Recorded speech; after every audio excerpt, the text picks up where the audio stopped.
welcome to the Omni-Win Project podcast. My name is Duncan Autry. I am a conflict transformation catalyst, the creator of the Omni-Win Project, and I am your host. The goal of the project here is to facilitate and accelerate the healing and evolution of our democratic systems and political culture so that together we can co-create a future that works for everyone.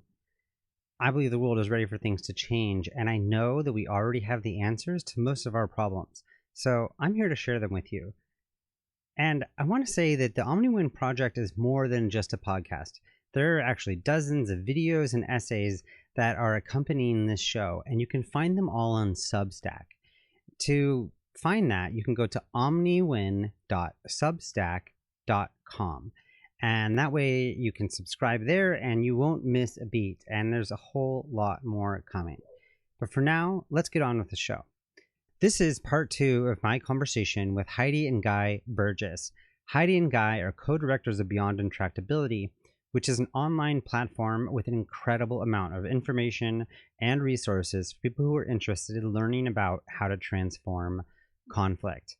In part 1, we talked about the importance of mobilizing people across the conflict field to bring our support and skills into our current political crisis. In this part of the conversation, we dig deep into the complexities that arise when we actually try to make that happen. We talk about what it means to converse with our enemies. We talk about the challenge and value of developing empathy. And we talk about a current debate in the field about whether the principles of neutrality should apply in the face of oppression, and the possible risks of partisanship in facilitation and mediation. Thank you for listening to the Omni-Win Project podcast, and now please enjoy part 2 of my conversation with Guy and Heidi Burgess. What are some other ways that you're thinking about bringing this kind of stuff to scale, right? Because we can go deal with the symptom, but then there's also like the scale issue. Are you thinking like a lot of baby things, or are you thinking about any large scale shifts? There are big things you can do. And it's all this sort of fractal thing. The same sort of things happen at all scales. But an example, there are this ranked choice voting might do a lot to change the structure of election away from something that favors extremes towards something that favors more moderate centrist views. And part of the test of making a democracy really work is what happens to the loser. If you have a democracy in which somebody who comes up with this 51% really can hammer the other side, then all elections become absolutely positively you just can't lose. And once that's the case, then you will use any and all means available to win. And if you have to go outside of the norms and laws of democracy, so be it. If it has to be violent, so be it. So the real key is, if you think you're going to win, is to reassure the losers that their interests will be protected, that you're not going to be crazy about this. One of the speeches that I always played for my students was King's I Have a Dream speech. And a big part of that was reassuring people that, this was not going to be a continuing demand and we're always going to be angry and there's no way through this. It was a relatively tightly focused set of policy changes that he wanted, and they got with the Civil Rights Act. And it wasn't this open-ended, long-term hostility. And that's part of why we're in trouble at the moment. But giving losers in a democracy a future that they can really look forward to, not grudgingly accept, is a big part of making it work. And this requires thinking of democracy in terms of coexistence, mutual tolerance, respect, rather than having your views, the right views, prevail. Another story that links to that was really powerful for me is that we saw a talk that was given a couple of years ago by a fellow named Ibrahim Rasool, who was the ambassador to the United States from South Africa for many years. And he came back to the US a couple of years ago and was giving a talk at the US she was Alliance for Peace Building meeting, where he was talking about things that they'd learned in South Africa that might be useful in the United States as we were confronting our racial problems and we were really torn up. It was before George Floyd, but race was really looming large. And he had 5 things that he was trying to transmit, and I won't remember all 5, but one of them was start at the end. And what he meant by that is you have to have an image of where you want to go in order to be able to get there. And the image that they developed in South Africa was actually one where the ANC, which was one of the leading groups representing Blacks in South Africa, stands for African National Congress, came out and made the statement that South Africa belonged to everyone who lives there, which is a way of saying that we accept the fact that whites belong in South Africa too. It was a huge statement because most people were thinking that if we let the blacks take over, they're going to try to push the whites out. And the whites had been there long enough. Most of them didn't have anywhere to go. They weren't citizens of the countries that they had their ancestor came from. So the blacks were saying, we recognize this is your country too. And I just keep on revisiting that and thinking how this country would be changed if we would say the United States belongs to everybody who lives here. It would be huge.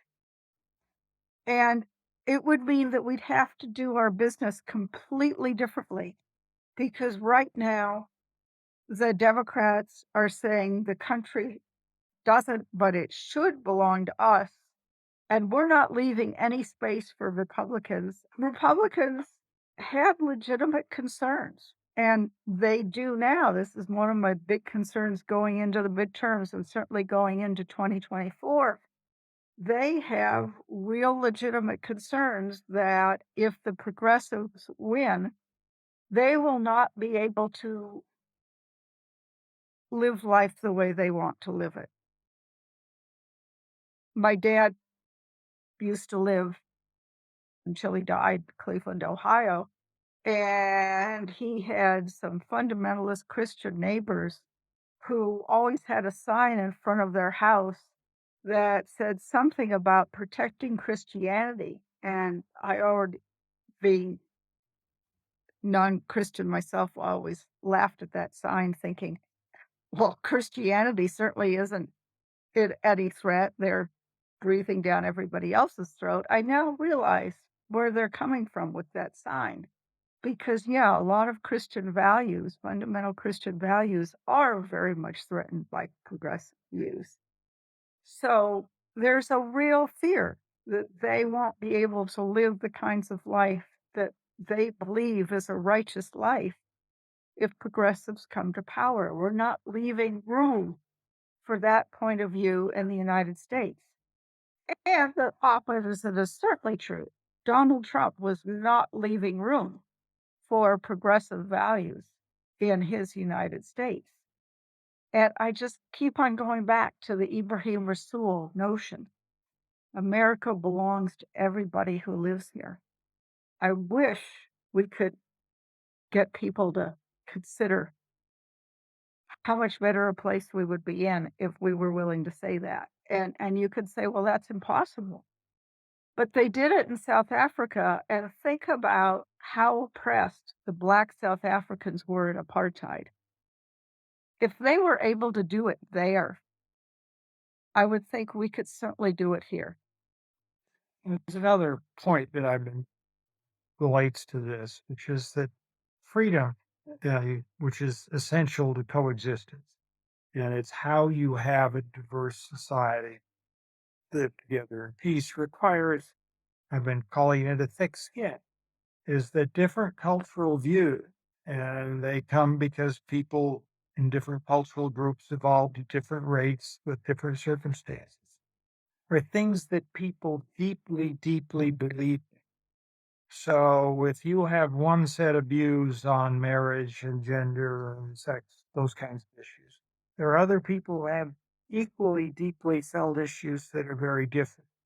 And part of building a coexistence-based society is people who disagree with you have to be able to express their view.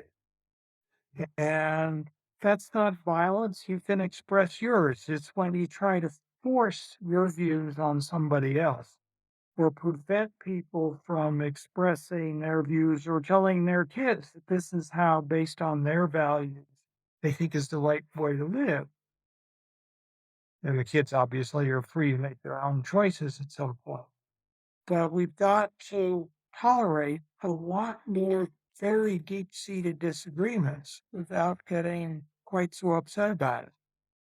And well, that's again a step toward making it so losers in these democratic elections have a place that they get comfortable with. Going back to my story about Public Conversations Project and abortion clearly is one of the deepest held values that is tearing this country apart. We're watching that right now. The folks who participated in those abortion dialogues did not change their minds, but they came to understand how honest, respectable people could have different views. And one of the stories that Laura Chasen told me, Laura was one of the founders of PCP, was they got some abortion leaders in Boston together and they actually talked for 6 years and then they came out with an article in the Boston Globe and went public with their conversations. And that was really powerful. It was a way of scaling up this little tiny conversation. But when these leaders said, we've been involved in these conversations and we've come to these conclusions, it had a very strong influence on the entire Boston culture vis-a-vis abortion. But the story that I was getting confused with that is Laura was talking about another later dialogue with just ordinary people. And somebody called her up and said, I just wanted to tell you that I got pregnant. It wasn't expected. I didn't know what to do. But the first people I called were the people who participated in the dialogue with me who were on the other side. So she wasn't going to her own group to hear what her own group would say. She knew what her own group would say. She had developed such strong relationships and such trust with the people on the other side that that's who she wanted to talk to and make her decision. And that strikes me as really powerful. We can change the way people make decisions if we can get them to realize that the other side has a legitimate point too. The story of the origins of the Public Conversation Project I love it. And by the way, all these things we're referencing, I'll make sure that they're all on the episode page and people can find them. And I'm sure I will find most of them on your website.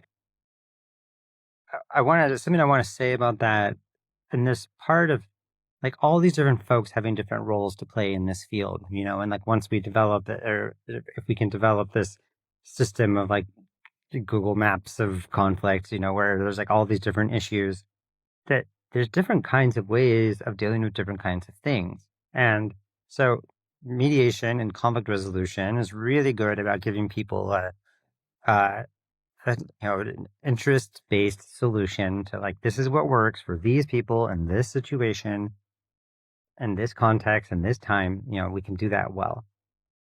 But sometimes we don't need to try to find a solution to the issue. What we need to do is understand each other. So we have, I think they call it reflective structured dialogue now, their process from the Public Conversations Project. So we have that process that just exists to get people who really don't like each other to just understand each other's common humanity and to recognize why someone would think about that. And, that powerful question of tell us a story that can help us understand why you believe what you believe, and that's a wonderful question.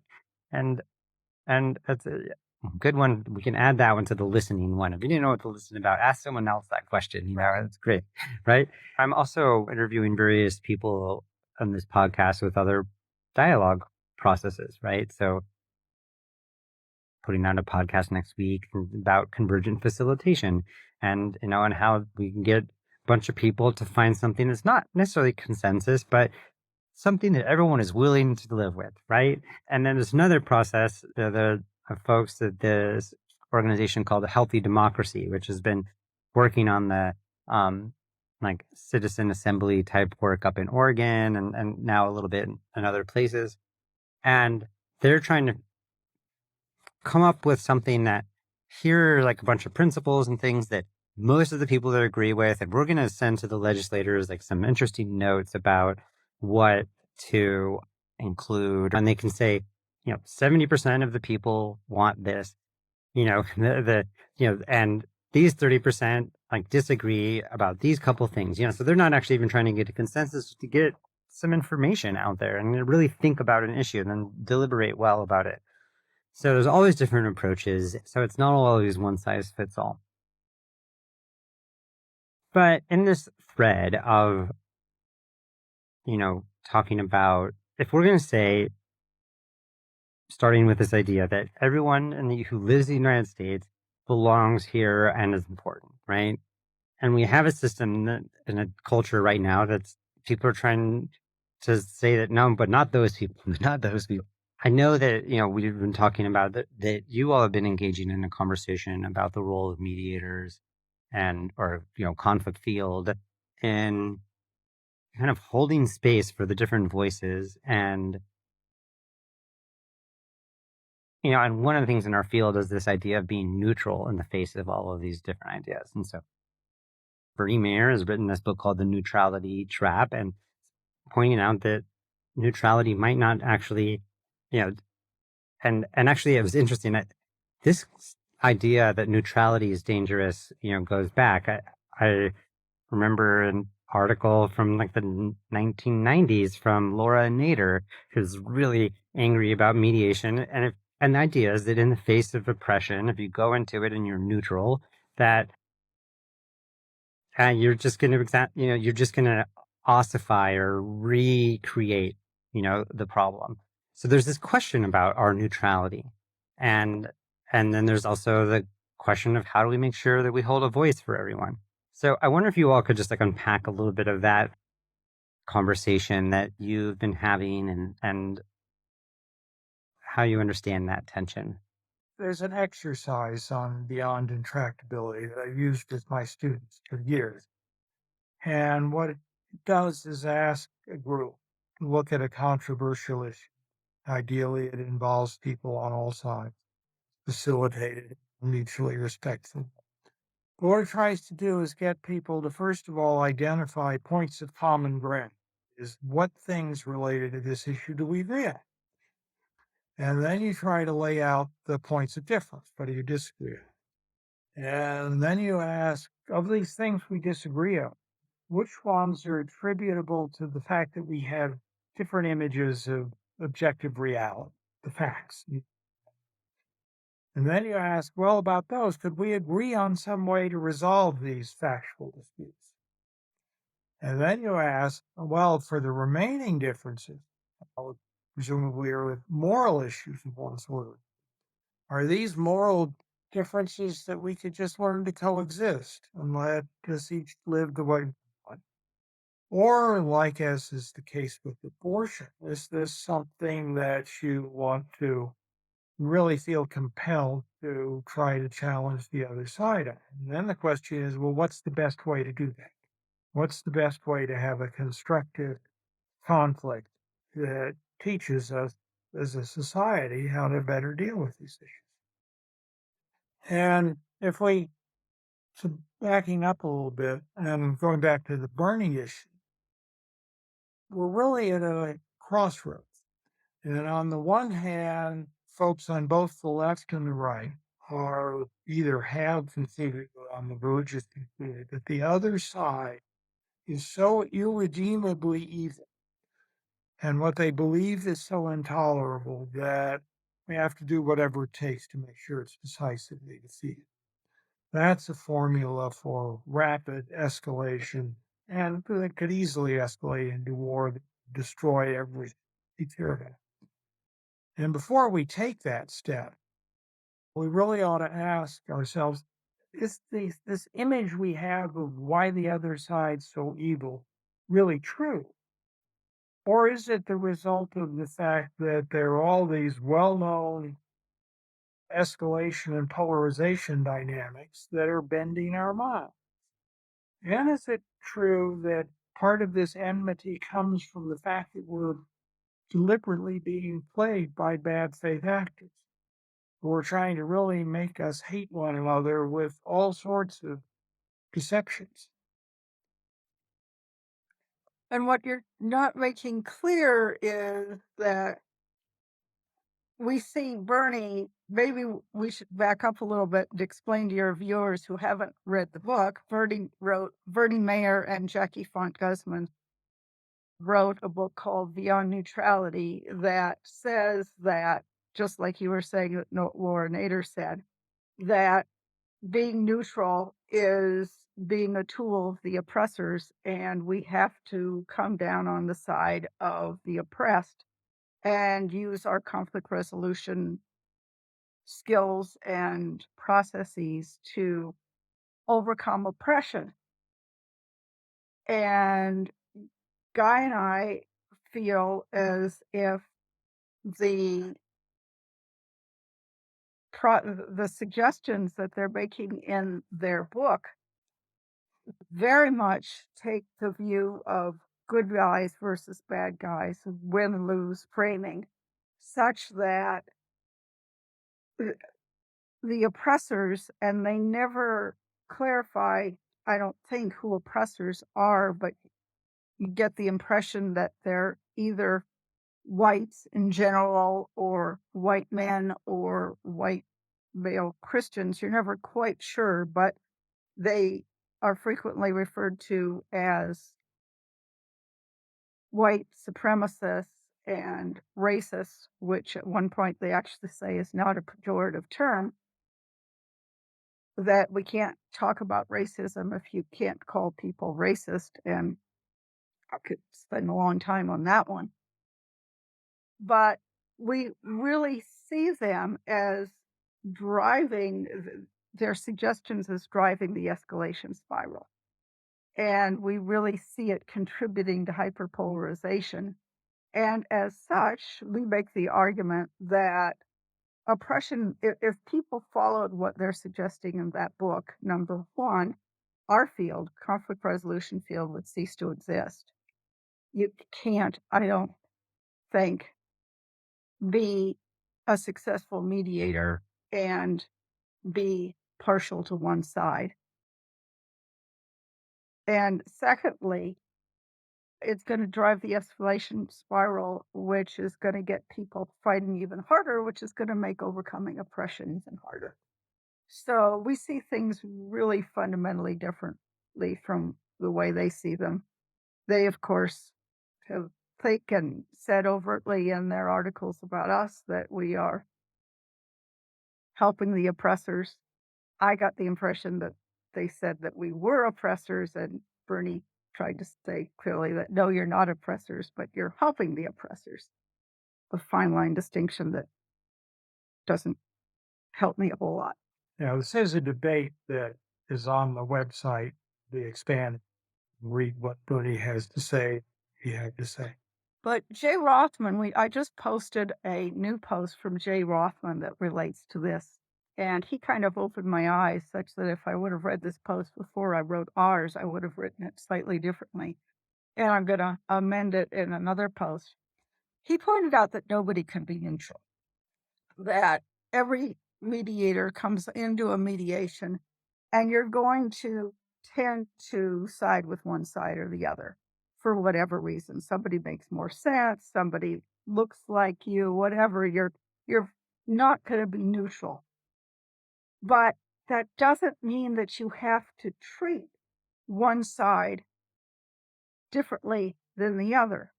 Now, he didn't use the word impartial, but I'm remembering from back in grad school, I learned the difference between neutrality and impartiality.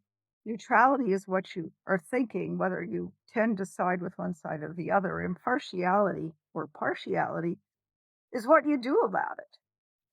So you use the term Omni-Win, and I think, if I'm remembering right, Jay used the term either Omni. He tells the story in his post about the divorce mediation where he was not neutral. He was tending to side towards the father, but he forced himself. He called it, I believe, discipline bias, that he disciplined himself to ask the wife why she felt the way she did and treat her equally so that she was able to get her needs heard. So, yeah, he wasn't neutral, but he was impartial. And that's essential for our field. If we aren't that, our field isn't going to work. And that's what I find so surprising about Bernie and Jackie's book, because this is not a book I would have expected Bernie to write, because he's been an excellent mediator for, I don't know, 30 or 40 years.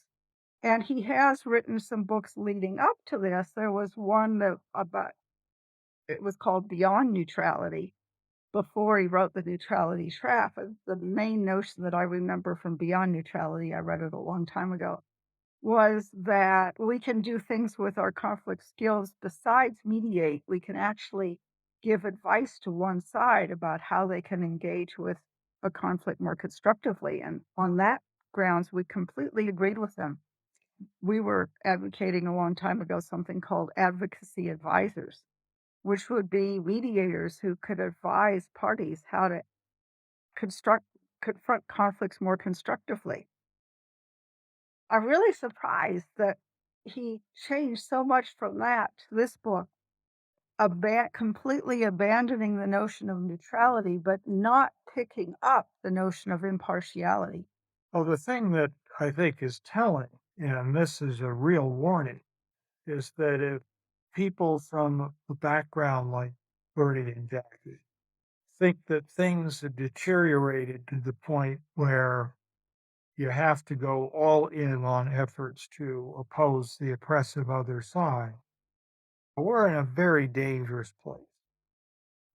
Now, the other argument that we make that I think is true is that the hyperpolarization spiral, rather than being a side issue unrelated to oppression, it leads to the kind of dehumanization, mutual hatred, and hostility that makes oppression possible. You can't really oppress another side until you've dehumanized them. Once you've done that, then why not? And that's where we are. And it's very, very dangerous.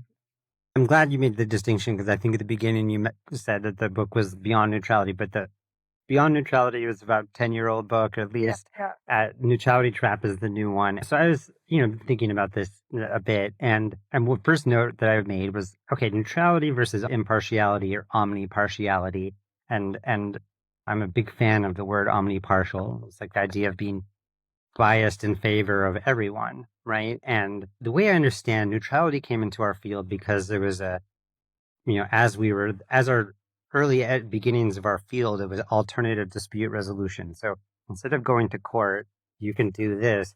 And judges are neutral. And the reason why a judge is neutral is so that they can be a vector, a vessel of the state, right?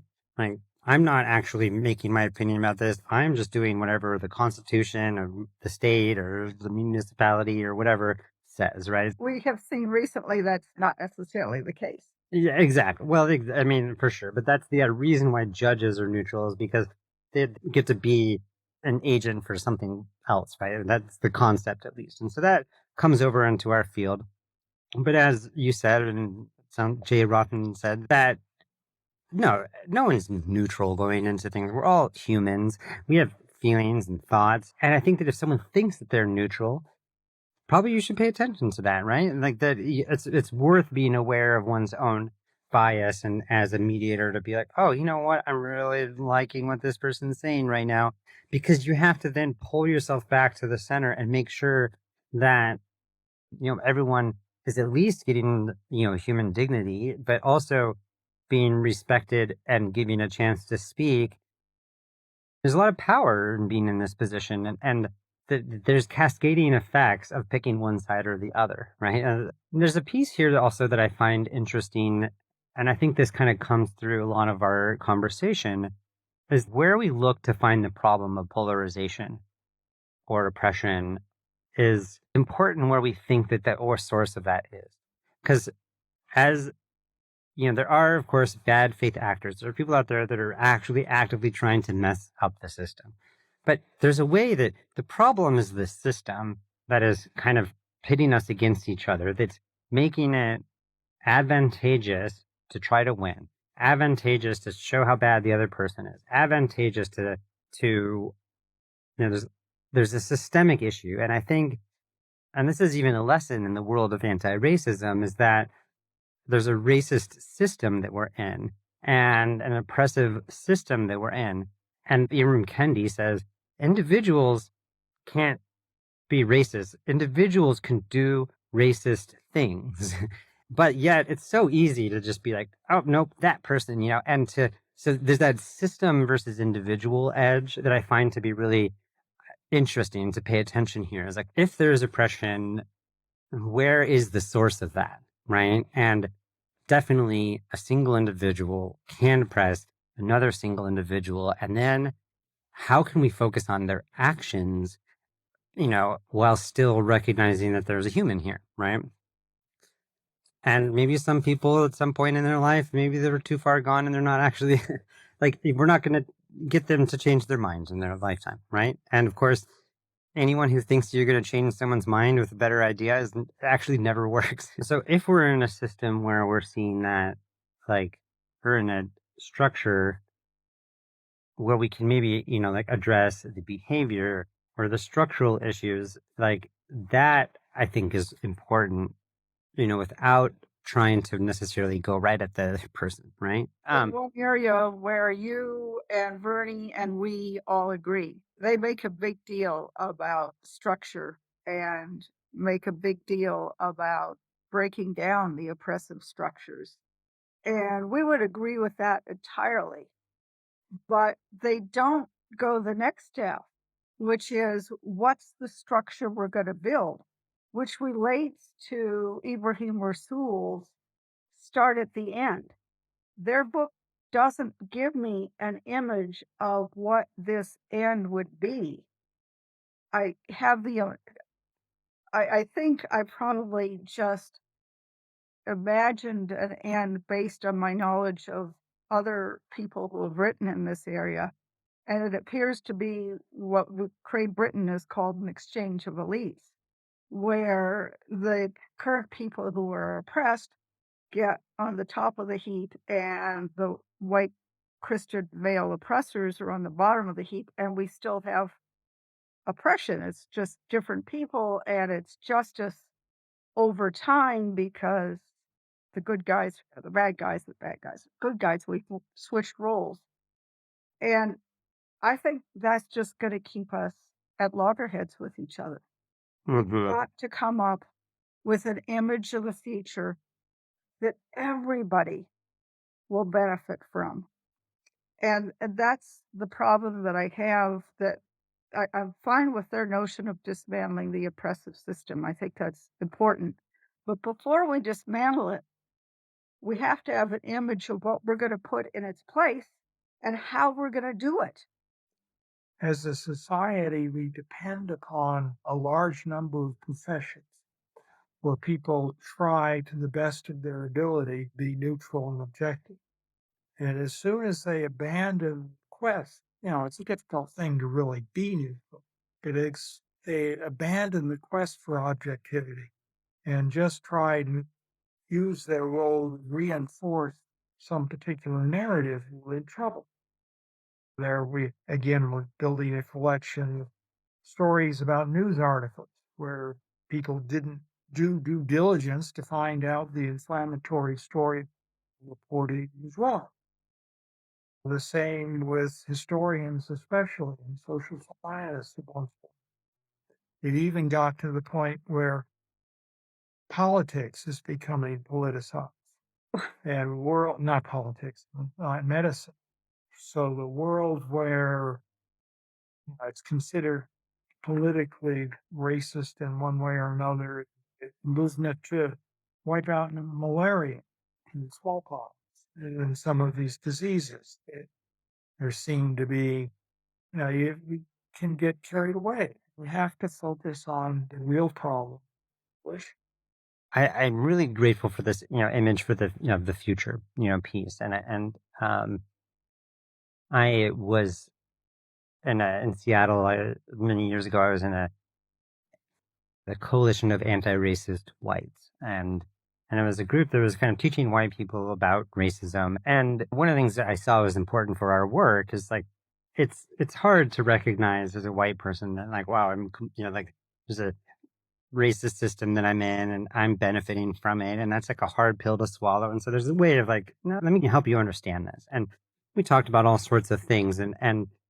But one thing I was like, do we have an end game here? Like, we're trying to fight something, but what are we trying to build? And there's an argument that first we have to do this. First we have to name it and see it. And it's okay, great.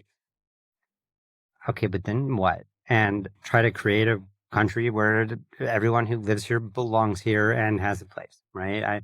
I thought about, try to make the world as good as possible for as many people as possible. Or how can we build the world what's the best world we want for our grandchildren? These are some questions that we might consider.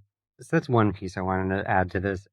Another comes from another Colorado friend over there, Martine Carcassonne, who we've been talking about a bit, and is a dialogue, runs the Center for Public Dialogue or Public Deliberation at Colorado State University. He has this thing about principled impartiality, and it's like holding impartiality with the importance of making sure that there's quality information and arguments, like thoughtful, objective, information, and holding, like the democratic values of we all kind of need a place to be here. Like we need the small d democratic values, right? Of just everyone has a vote here, and just holding that. That's a tension, and it's not necessarily easy. One thing that I wanted to add, and the reason I was looking at John Paul Lederach's Preparing for Peace, is when there's a power imbalance, and power imbalances are real. And so when we're trying to, don't want to exacerbate or lock in or perpetuate an unbalanced system, in the conflict transformation model that he talks about, he pulls from Adam Curl's graph, and basically at some point you can't go to negotiation until you got the power balance first. And so I'm really glad you brought up this idea of like advocacy advisors, or like the idea of how do you actually empower people like to do their conflict better.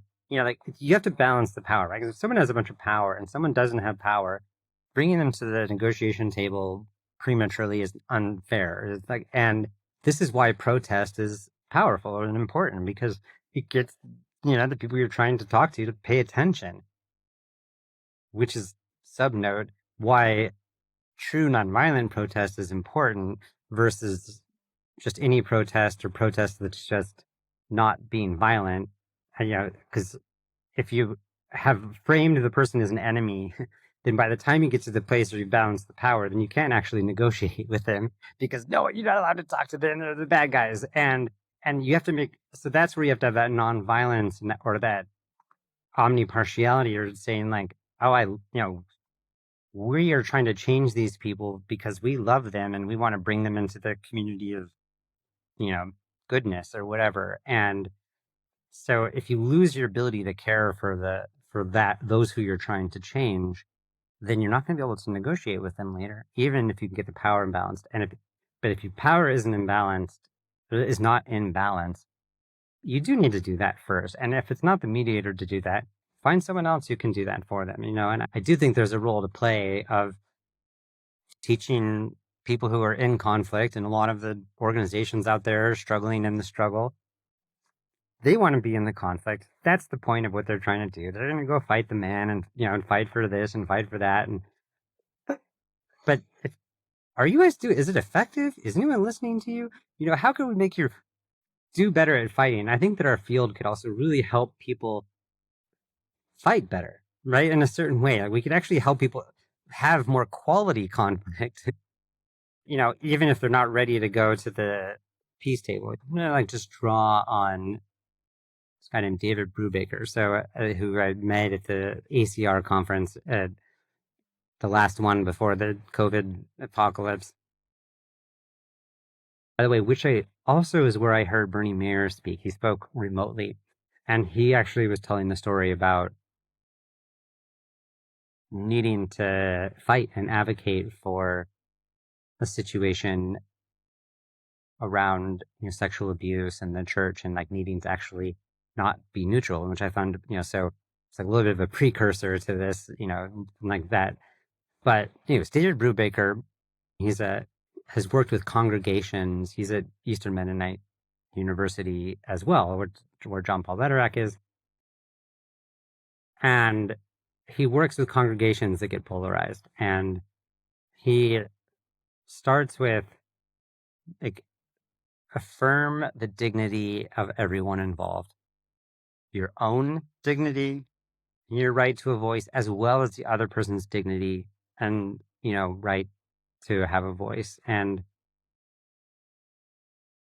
or what we said at the beginning about listening, right?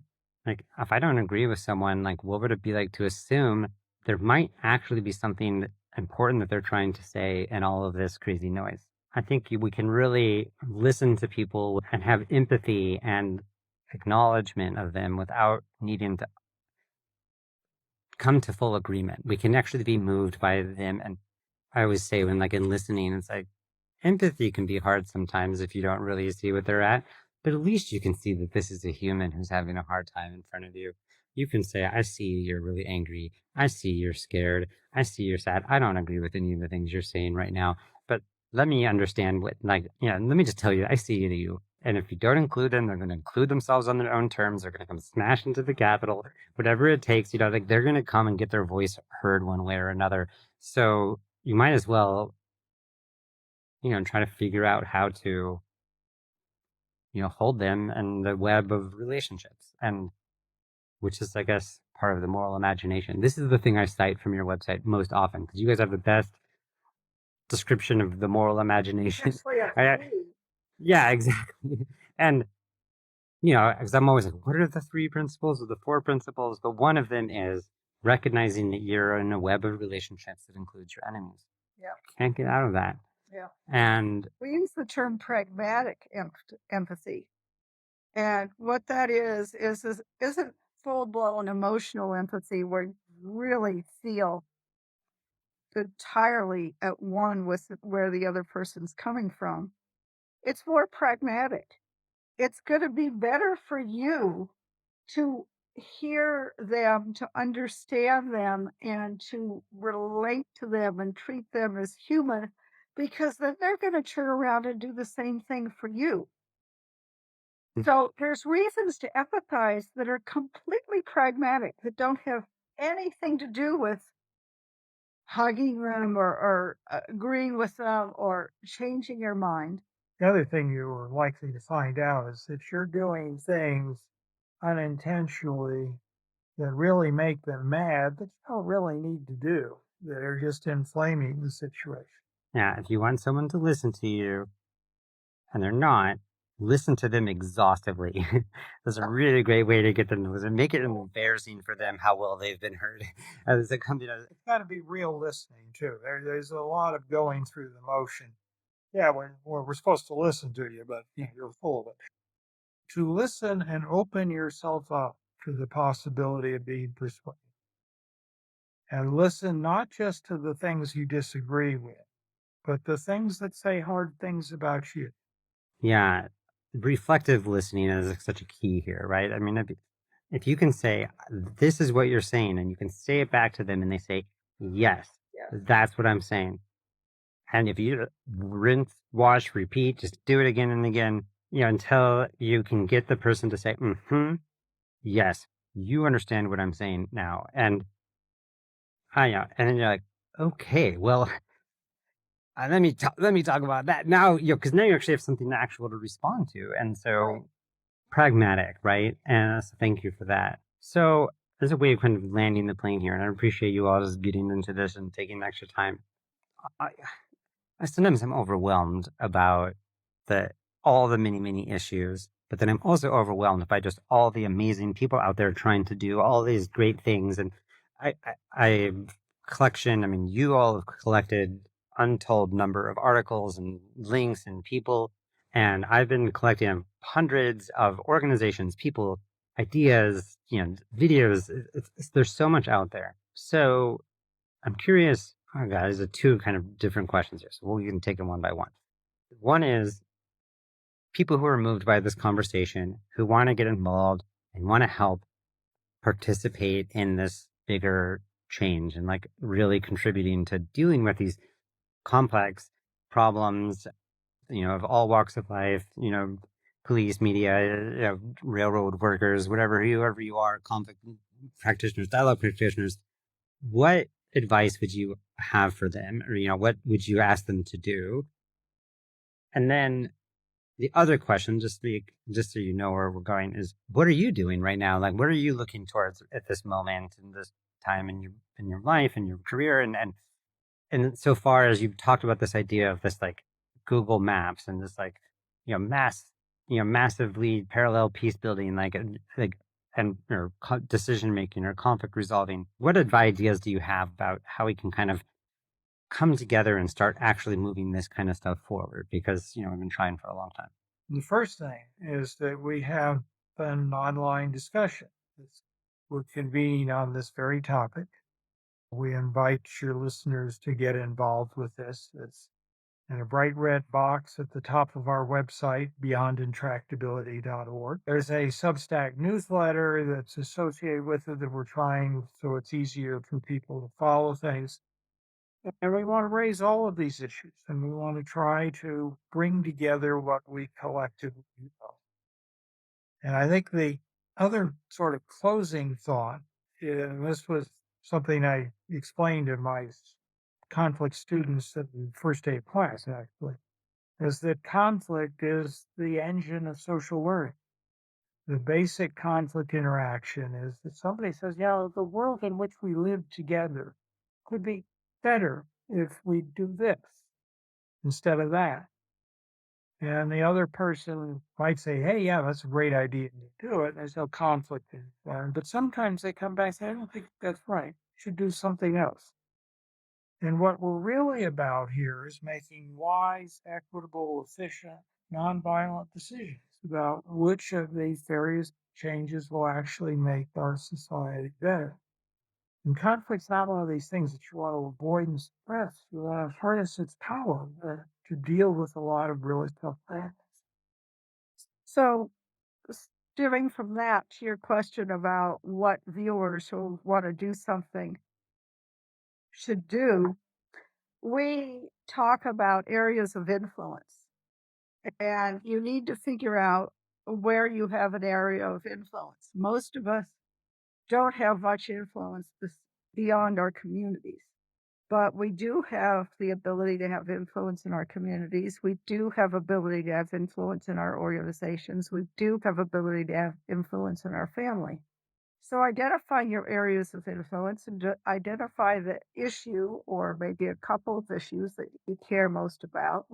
None of us can take on all of it, but you can find something in your community that you can care about and then start engaging with people on it.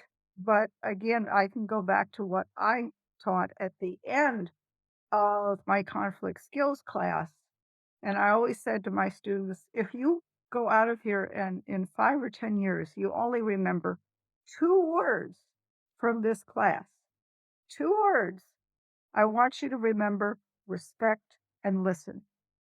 So I would tell people to go out and treat everybody who is interested in this issue with respect. And we've talked about listening enough already. Folks listening to this know what we're talking about. Listen to them and try then to come up with a plan that will meet as many instances as possible. Now, one thing I'll also point out was right when Trump was elected in 2016, we got a lot of inquiries from former students and from neighbors and friends who said, "What can I do?" They suddenly were very concerned and they wanted to do something. And we created a part of Beyond Intractability that is called Things You Can Do to Help. And we never fleshed it out as much as I wish we did, but there's about 25 pages there, all really concise. They're condensed onto one page of just 25 different things that ordinary people can do to help diffuse escalated, polarized conflicts that are surrounding them in their communities, in their organizations, in their families. So I direct folks to the section on the Beyond Attractability website that's called Things You Could Do to Help. It's got a section on the front page. It's got a blog. If you go to the blog listing in the menu, you pull down the Things You Can Do to Help blog. But we're hoping to expand that at some point. But that's something that will give folks ideas about simple things that they can do, like listening and treating the other side with respect. And then there's 23 other ones. Now, there are also, and again, on the same website, there's a lot of information about more sophisticated things that you can do, for which you'd have to build some skills, develop relationships, get involved in organizations, and start to work on not just the sort of big getting everybody together dialogue, actually start dappling with particular conflict dynamics that are causing us trouble and working systematically through all of that. And then there's the old principle that when you find yourself in a hole, and we all are in a sense here, the first thing to do is quit digging. And there's a lot that we inadvertently do in the course of day-to-day life to further drive actual hostility and tension that we cannot do. I just heard the term yesterday from a colleague who's also a past guest on the podcast of cumulative extremism or symbiotic radicalization.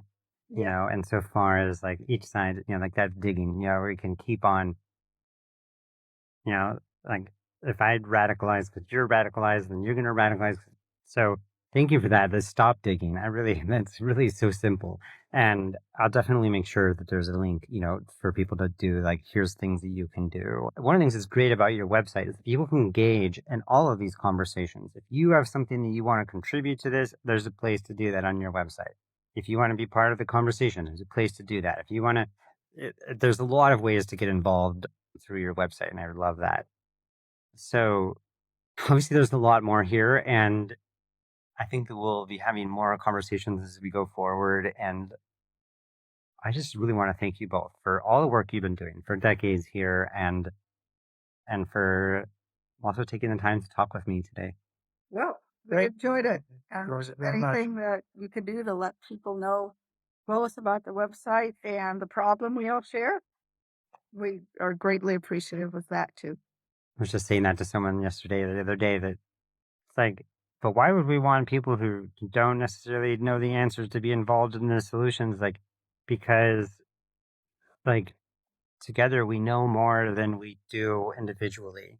And that was something you said earlier on about like getting your ego out of the way, right? Like it's like we as mediators and people in this field, we need to check ourselves anytime we have the illusion that we're going to come in there and fix the thing and solve the problem. Like, no, we are just, not only is that counterproductive, but we need to hold the space for people to figure out where they want to go. And so recognize both your role to play in this, but also recognize that you don't have the only answer. Yes. Wow. Cool. Thank you. This is wonderful. Oh, Great. well, I thank you. enjoyed it.